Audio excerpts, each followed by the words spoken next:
Hello Year 5 and welcome to your first reading lesson for this week.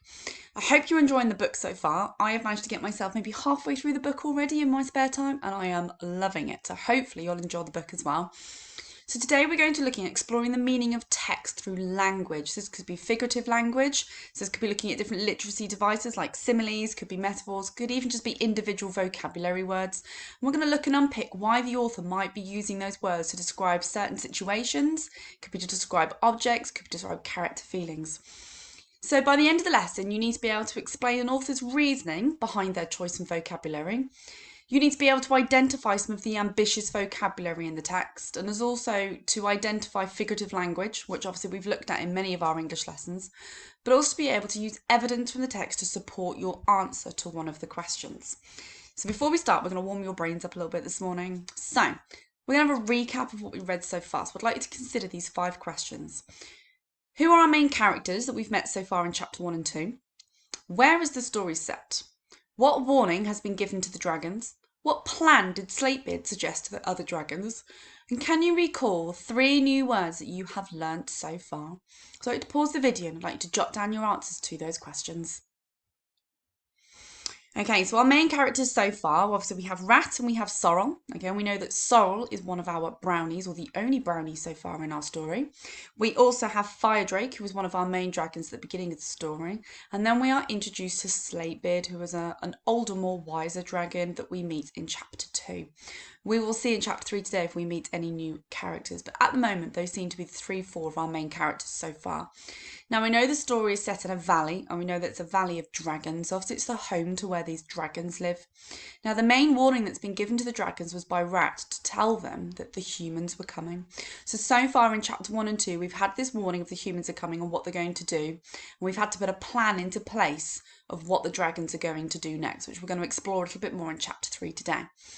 Now, recall 3 new words that you've learnt so far. So I'm going to reel off a couple of words. We've done wearily. We have looked at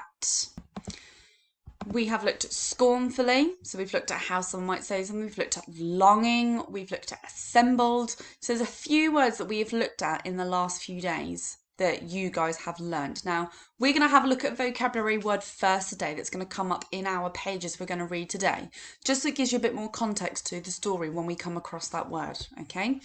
So, the first word that we are going to look at, let me just move my face up here. So we are going to be looking at this book quote. Now, the quote is on the first page of chapter 3, and it's brownies are more suspicious by nature. So the word we're going to be looking at is suspicious. Now, suspicious is an adjective, and we know that an adjective is used as a describing word. So this has 3 syllables. Suspicious, suspicious. It's 3 syllables for our word. Now, we would define this as having or showing a distrust of someone or something. So when we're not quite sure about something, we might have a reason to almost be unsure of somebody's intentions or something they might be getting up to. Now, if you have a look at the pictures of SpongeBob on our penguin from Madagascar, we tend to have that kind of look on our faces like, a little bit suspicious about something. And it's almost that thinking process through your brain of why you might be suspicious. So you might be wary or unsure of somebody's intentions, or why something might be there or why something might not be there. I might be suspicious at why my brownies disappeared off the sideboard. And I'll be thinking, well, who ate my brownie?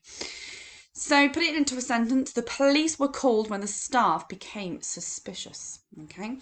Now, if we were to replace the word suspicious in our sentence, we can use some of our synonyms, so words that are the same. So the police were called when the staff became doubtful, when the staff became unsure, when the staff became wary, or when they became sceptical, or even when the staff became distrustful. So we're linking all those words to where we have a distrust of someone, where we are not sure about what somebody or what something is up to. Now, the opposite to be suspicious of someone is to almost be very trustful of somebody. So if we look at our antonyms, we've got believing, trusting, certain, confident, and convinced. So those would be the antonyms of being suspicious. So rather than almost having a second guessing about what someone might be up to, you don't have any of that in your head because you are 100% sure, 100% certain that you know what that person's up to or what they're doing. So what we are going to do is we are going to have a go at reading the beginning of our chapter 3. Now, as usual, you'll need to have the 5 pages in front of you. What I suggest is that if you would like to read it on your own, then pause the video and you can skip along the video to the next vocabulary word, or you can sit and you can read along with me as I read along on the screen. So, Chapter 3, Advice and Warnings. Slatebird was lying at the mouth of his cave listening to the rain when they arrived. "You haven't changed your mind?" he asked when Firedrake lay down beside him on the rocky ground. The young dragon shook his head. "But I won't be alone. Sorrel's coming with me." "Well, well." The old dragon looked at Sorrel. "Good. She may come in useful. She knows human beings. She has a quick mind, and brownies are more suspicious by nature than dragons.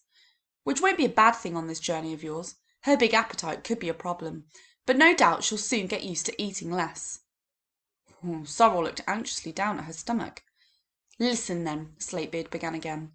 "I don't really remember very much. These days the pictures get more and more muddled in my mind, but I do know this. You must fly to the highest mountain range in the whole world. It lies far away in the east, and when you get there you must find the rim of heaven. Look for a chain of snow-covered peaks encircling a valley like a ring of stone. As for the blue flowers growing in the valley," he added, closing his eyes, "their fragrance hangs so heavy in the cold air that you can taste it." He sighed. "Ah, my memories are fading now, as if they were lost in the mist. But it's a wonderful place." His head sank to his paws, his eyes closed, and his breath became more heavily. "There was something else," he murmured, "about the eye of the moon. But I don't remember what." "The eye of the moon?" Sorrel leaned towards him. "What's that?" But Slatebeard only shook his head sleepily. "I don't remember," he murmured. "But beware," he said, his voice so soft they could hardly hear it. "Beware of the Golden One." Then a snore emerged from his muzzle. Firedrake straightened up, looking thoughtful. "What did he mean by that?" asked Sorrel anxiously. "Come on, we better wake him up again and ask him." But Firedrake shook his head. "Let him sleep. I don't think he can tell us more than he's already said."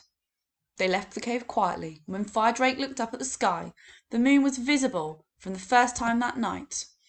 "Oh, good," said Sorrel, holding her paw up to the air. "At least it stopped raining." Suddenly she clapped herself on the forehead. "Oh, face and fungi!" She swiftly slipped off Firedrake's back. "I must pack some provisions. How do we know there won't be mushroom shortages where we're going? Back in a moment, and don't you dare," she added menacingly, wagging a furry finger in Firedrake's face, "don't you dare even think of leaving without me." And with that, she disappeared into the dark. Right, we will look at the next sentence in a second. Okay, so let's have a look at another vocabulary word we're going to look at in the next few pages. So, one of the quotes on the page is one of her excursions of the world. So we're going to look at the word excursion. Now, excursion is a noun, so it's something that you do, okay, or it is a thing that you might do. So it's 3 syllables, excursion, excursion. Okay, and it's defined as a short trip or an outing somewhere. So you might go out on an excursion for the weekend to the beach. For example, tomorrow we are going on an excursion to the beach. Well, there you go. I didn't even realise I'd written that sentence. So tomorrow we are going on an excursion to the beach. Now, if we replace the word excursion with one of our synonyms, it could be an expedition. It could be a trek or an outing. It could be an adventure or a jaunt. Okay, so you could go out on a trek or go out on an adventure somewhere. Now, the antonyms are quite difficult for this one because the opposite of going on an excursion would be to do the opposite, which would be to do nothing. Okay, so it would be a case of you would just stay there or you'd remain where you are. So the antonyms are a little bit more difficult for that because you can't almost do the opposite of this noun. But to do the opposite would be not to go on a travelling or, go travelling or go on a journey. So you'd stay at home or stay where you are. Okay, so we're going to have a look at that word in our next 2 pages. So by all means, again, pause the video and have a go at reading your own chapters, or you can listen along with me reading. So let's go back to the one before. So, "Now listen, Firedrake," said the rat anxiously. "You really don't know much about what you're looking for. You're not used to navigating by the stars, and Sorrel's mind is usually so full of mushrooms that she could get north and south mixed up and confuse the moon with the evening star." "No, it won't do." Rat stroked her whiskers and looked at the dragon. "You need help, believe you me. As it happens, a cousin of mine makes maps. Very special maps. He may not know exactly where the rim of heaven is, but he can certainly tell you where to find the highest mountain range in the world. Stop off and see him on the way.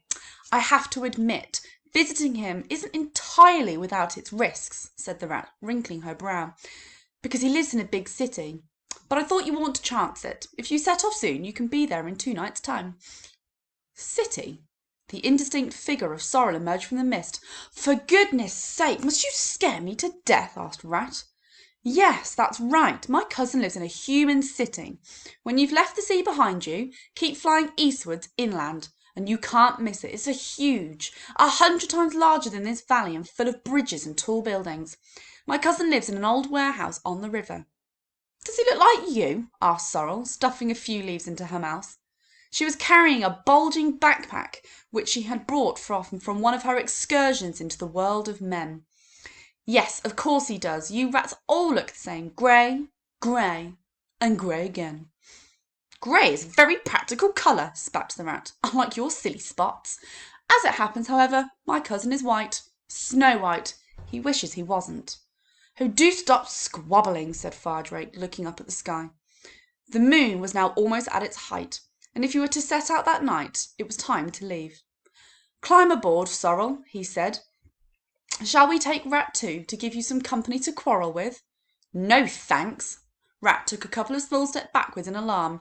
There's no call for that kind of thing. I am perfectly happy to know the world at second hand. It's a lot safer. I never quarrel with anyone anyway, Sorrel mumbled with her mouth full as she clambered up onto the dragon's back. Pointy-nosed persons are oversensitive. Firedrake spread his wings, and Sorrel hastily clutched one of the large spines on his crest. Look after yourself, Rat, said the dragon, bending his neck to nuzzle the furry little animal affectionately. It's going to be some time before I'll be back to keep you safe from wildcats. Then he stepped back and took off from the damp ground and rose into the air, beating his wings powerfully. Oh no, groaned Sorrel, clinging on so tight that her furry fingers hurt. Firedrake rose higher and higher into the dark sky, and a cold wind whistled around the brownie girl's pointed ears. I'll never get used to this, she muttered, not unless I start growing feathers. She peered cautiously down at the valley below. None of them, she grumbled. Not a single one has much to put his neck out of his cave to even say goodbye. They probably won't come out until they're up on their chins in water. Hey, Firedrake, she called to the dragon. I know a nice little spot over there beyond the hills. Why don't you stick around here instead? But Firedrake did not reply, and the black hills rose between him and the valley where he had been born.